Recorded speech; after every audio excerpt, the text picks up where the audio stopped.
everybody. Welcome to part 2 and chapter 5. I'm going to start off with a question. Have you ever had a week that's gone by and you look back and you wonder where the week went? And you ask, what did I really accomplish? Or maybe it's the weekend and you don't have any plans. You just kind of do what based on whatever happens throughout the day. And then suddenly, before you know it, it's Sunday night, and you're thinking, where'd the weekend go?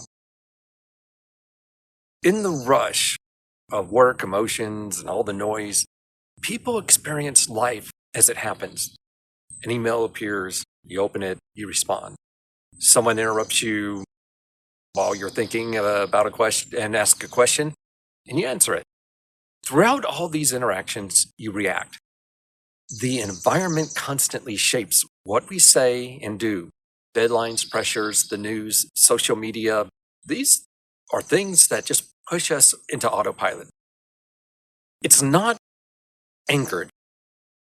You do whatever the moment pulls you into. What does that mean, not being anchored? Imagine a vast ocean. Without any anchor, a boat is at the mercy of the waves and the wind. It drifts, it turns, and it's pulled in every direction. Its journey is dictated by the forces outside of its control. One moment, a fleeting excitement pulls you towards a new idea, a shiny distraction. The next, a wave of anxiety pushes you away, seeking temporary comfort into something familiar, even if it's ultimately unfulfilling.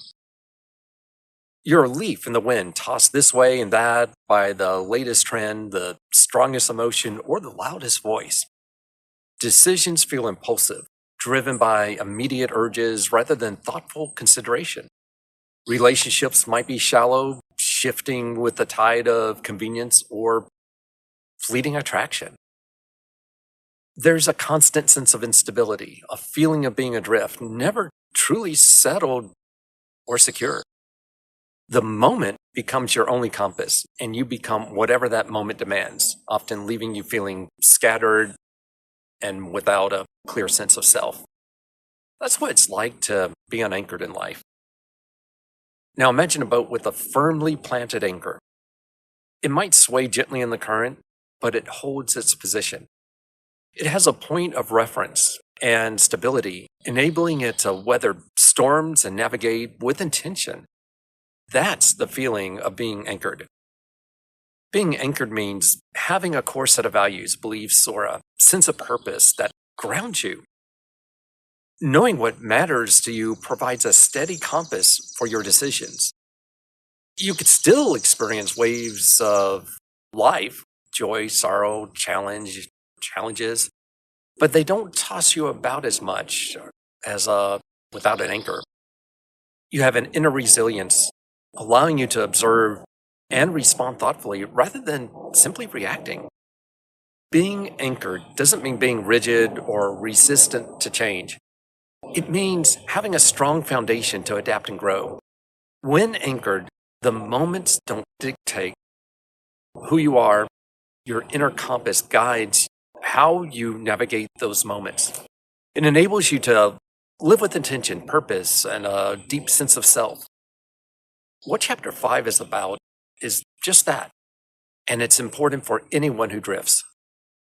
Chapter 5 is all about being anchored and choosing in advance the principles you want to live by so that when life gets loud, you don't lose your voice. You'll explore in the chapter why these internal commitments are more powerful than techniques, how they can help you pause between impulse and action, and how, over time, they shape your identity, or if you prefer, your personhood.